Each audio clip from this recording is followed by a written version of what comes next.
Salam sejahtera dan welcome back to my channel.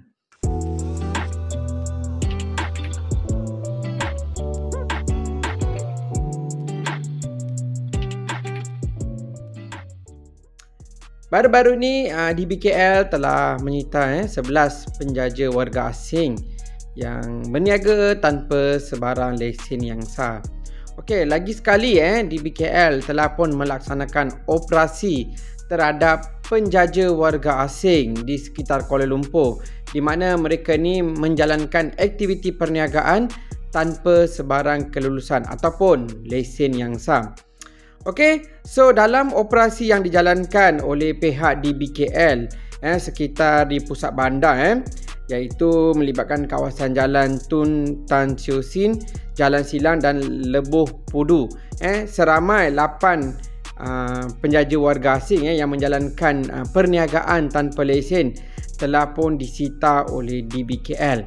Okey, walaupun DBKL sentiasa menjalankan operasi menyita peniaga-peniaga warga asing ni, namun mereka tetap menjalankan perniagaan di kaki-kaki lima, di mana-mana tempat lah jadi aktiviti-aktiviti perniagaan yang dijalankan oleh warga asing ni adalah melibatkan penjualan makanan dan minuman. So dia orang tumpu kepada makanan dan minuman. Okey, tindakan ini yang diambil oleh DBKL ni adalah selaras di bawah peruntukan Undang-Undang Kecil Pelesenan Penjaja Wilayah Persekutuan Kuala Lumpur 2016.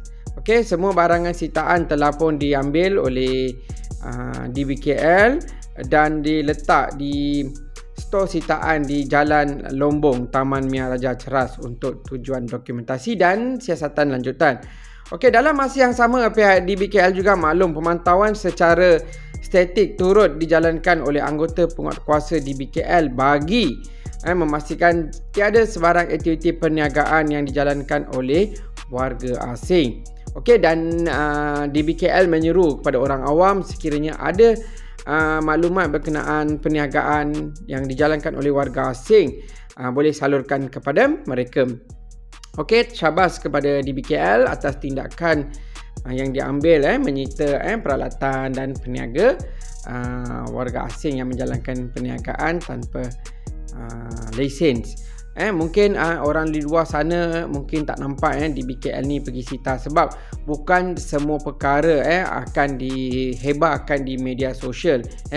Yang itu satu perkara yang kita kena tahu, bukan semua tindakan penguatkuasaan yang dijalankan akan dihebarkan melalui media sosial, tidak. Jadi jangan anggap ala DBKL buat satu hari je sitaan lepas tu tinggal tak. Mereka ada menjalankan tugas-tugas penyitaan dan penguatkuasaan, cuma tidak ada operasi yang diletakkan dalam media sosial dan mungkin ada yang tidak diletakkan dalam media sosial. Okey, so kepada anda yang dah menonton, terima kasih dan jangan lupa untuk subscribe channel saya dan kongsikan kepada kawan-kawan anda. Terima kasih daripada saya, terima kasih dan jumpa lagi.